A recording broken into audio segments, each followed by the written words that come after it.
Train the muscles, not the joints.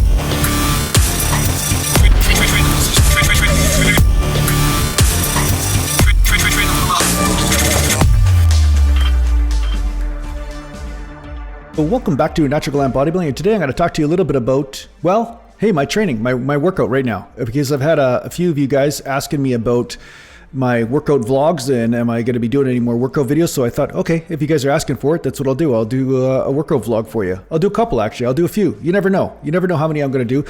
I just get inspired by sometimes different things. Sometimes I just want to talk about stuff. Sometimes I want to show you. Sometimes I want to take you through my workouts with me individually. It just depends. I get a lot more trolling though when I do workout videos. So sometimes maybe that's probably why I don't do a lot of workout videos. But I do enjoy making them. I like making the pretty colors and the filming and adding the music and stuff. And that's I'd have to say that's my most favorite part about doing the workout videos, that it gives me an excuse to actually use my music that I make.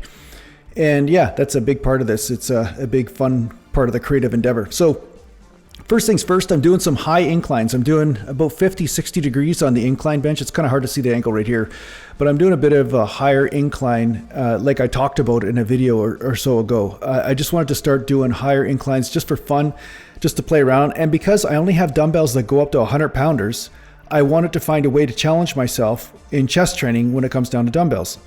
So I have more than enough weight to work with when it comes down to barbell bench or squats or deadlifts. I have more than enough weight in my home gym for that. But when it comes down to inclines or at least flat bench dumbbells, I like to use 115s, 120s when I'm doing my heavier sets. And then when I'm doing the medium sets, it's around 100-pound dumbbells or 90-pound dumbbells. But anyway, yeah, one way to increase the intensity, of course, is to make it an incline instead of a flat, because you can usually lift less weight with an incline. I mean, some of you guys might be able to lift more, but most of the time people will lift a little bit lighter on the incline than the flat. So yeah, that's my reasoning behind doing a higher incline. I want to hit that upper chest, and hey, guess what? I mean, I obviously can get more upper chest training in my training, and I enjoy it. It's just fun. Sometimes you just got to come up with different games to make this stuff fun. And that's the thing. It's not always about doing one template for the rest of your life. Sometimes it's about just shifting things up and changing them up just to keep you interested, to keep you going, to keep your motivation alive, to keep that blood flowing, right? So as John Mellencamp was saying on the radio when I was listening to the radio, it's like, it hurts so good, right? So sometimes just find that different angle just helps you find that hurt so good type feeling. So yeah, you can see my focus is going in and out here, but that's just because I've got the focus set up in such a shallow depth of field that, yeah, sometimes I add that cinematic look, that certain look that you just don't get when I've got the camera shot, set up, and all perfected. This is real organic here. So yeah, sometimes you get the focus, sometimes you don't, right? So that way you might appreciate the focus when you get it.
So you know my thinking around doing the inclines first. I wanted to fatigue that upper chest. Therefore, when I'm doing flat bench, I may get different parts of my chest to fatigue instead of just my delts. Although, you know, typically speaking, when you do inclines, your delts do fatigue first. But I'll just mix it up because I always do flat first most of the time. And upper chest, hey, you can never have enough upper chest anyway. So that's the thing. So I like to basically hit the area that I need work on, and I'm doing extra sets for chest today. So I'm going to do about 6 or 7 sets, somewhere around there, maybe 8 sets, I don't know.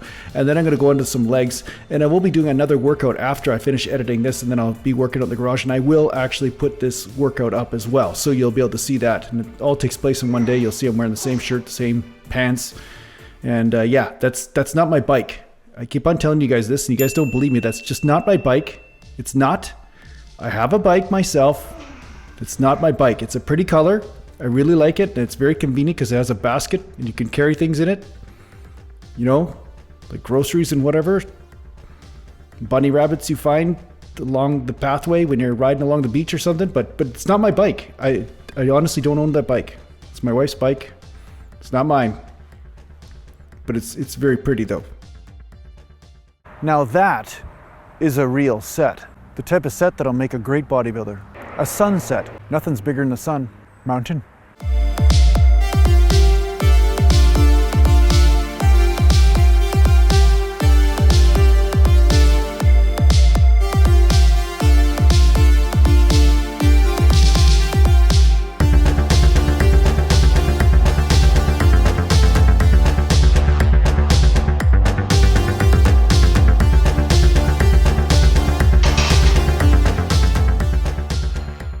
So I went over to squats. I just plan on doing about 3 working sets of squats. I wanted to put more, work or effort into some chest training today, and then I'm just going to get that leg training done. And sometimes I find with the heavy compounds, I don't have to do quite as many sets, especially when you're including lower back and that sort of thing, in order to get great intensity and great overall body stress. So sometimes I'll do many warm-ups, 1 or 2, and you'll see I'm just doing a warm-up with 1 plate right now. And sometimes I'll pause at the bottom to make sure everything is stretched out perfectly and I've got all things firing right. Like my lower back is maintaining the arch at the same time as my hamstring is stretching.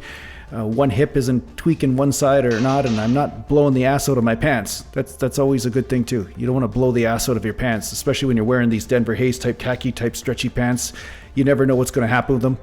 I've lost a pair or 2 in the past, ripped the waistband, whatever. But hey, it's one of those casualties that's part of the whole process of when you want to walk around with pockets instead of wearing the sweatpants that I used to wear all the time. I used to live in sweatpants. Now I live in these sort of things because I find I can squat in them, I can work out in them, and I can also fit my keys, my cell phone, and whatever else I got with me everywhere I go. So you get kind of weird when you get my age, I guess. You like the convenience, and at the same time you want to look a little bit more classy than a pair of sweatpants. And yeah, I know you say I could probably just change my pants all the time, just change out of a suit and tie and just change into my workout gear.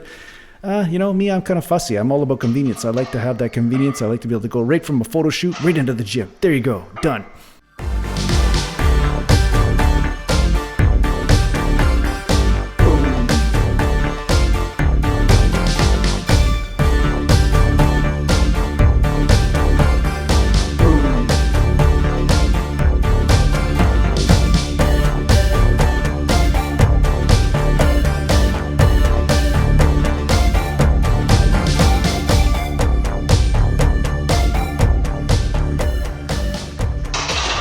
Yeah, I'm going to do about 3 sets with 3 plates. And one thing I want to tell you is that when you're doing your work sets, especially when it comes down to compound movements like deadlifts or squats and things, don't feel like you have to do as many reps as possible in the first set.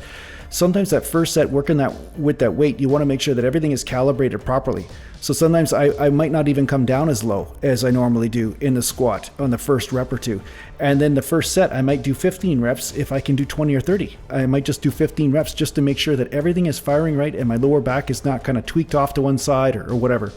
I know it kind of looks weird right now because I'm filming from a side angle, but the bottom line is that, but no but intended. I mean, no pun intended, but you want to make sure that you are firing everything properly. That's all I'm saying. There's lots of times that I've had to crawl out of the gym because I wanted to rush through the warm-up or not make sure that everything was firing properly. So this is a word of advice for you. Don't rush it in the beginning and make sure that everything feels good, or as good as it can, and then you work your way into the pushing harder in the heavy sets or in your work sets. And then maybe, yeah, you get those extra reps, but at least your groove is there. And when your groove is there, you have a lot less chance of injuring yourself. So that's some free advice for you.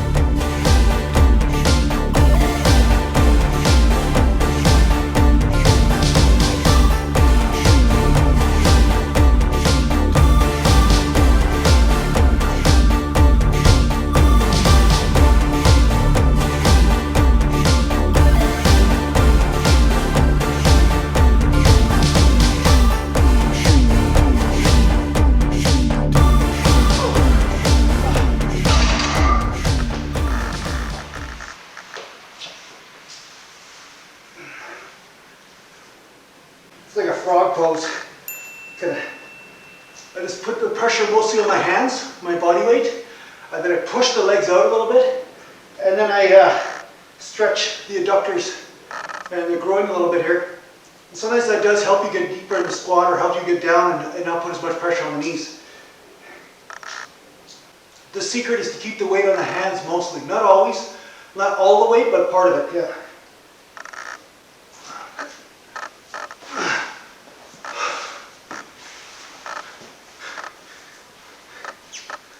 And here's, of course, another stretch where you just spread the legs apart. And what I do with my hands is I push forward and roll the hips with my bum. I just roll that. So, yeah, sometimes these areas get tight on you. Sometimes you can tweak your back a little bit or just twinge something, and then that trigger point or sometimes that pinched nerve or whatever it might be going on in your back can also activate certain muscles in your legs or your hips and cause a different type of firing going on. So you want to correct that sometimes with stretching, massage, acupuncture, whatever, right? So don't throw any of these modalities out the door before you try them. Try those things out and then get some stretching in, because sometimes you have to reset the muscle again. Sometimes I'll regularly stretch throughout the day as I'm cooking or something, and I'll get down and stretch or work on a trigger point or whatever. But sometimes just working on trigger points and muscle knots is not enough. Sometimes you got to stretch too. So it's something to think about. And that's not my bike. The one over there, that's not my bike. All right. My bike's right there. I don't know if you can see the shot, but it's right there, okay? You want to hold your stretch for at least a minute, maybe 2-3 minutes sometimes, but you want to hold it for quite a while, not just get down, stretch, and then get up, because that's not enough to reset. And after you work out is a great time to stretch too, because all the blood's in there too, so you can stretch a little bit before, and then stretch after. You can stretch more aggressively after, because the blood is in there and the muscles are warmed up. All right.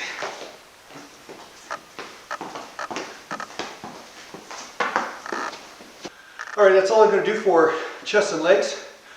I'm going to go edit this video, and then I'll come back and do some back and biceps after. So, yeah, this is kind of an idea of what I do. Sometimes I'll do heavier in squats. Lately, I've been trying to get some little tweaks and stuff figured out, get the back firing properly, get the hamstring stretched. So I'm messing around with lighter weights this last month or so with the legs, especially when it comes down to squats. But I'll be up there again, heavier. I can do it. It's just a matter of sometimes you go through these different shifts. But anyway, yeah, I'm going to come in and do another workout later, and maybe I'll film that too, so that way you guys have it. So I've had a couple requests to do these kind of videos. So yeah, I'll put up some stuff like this from time to time just to keep you guys motivated. Mountain.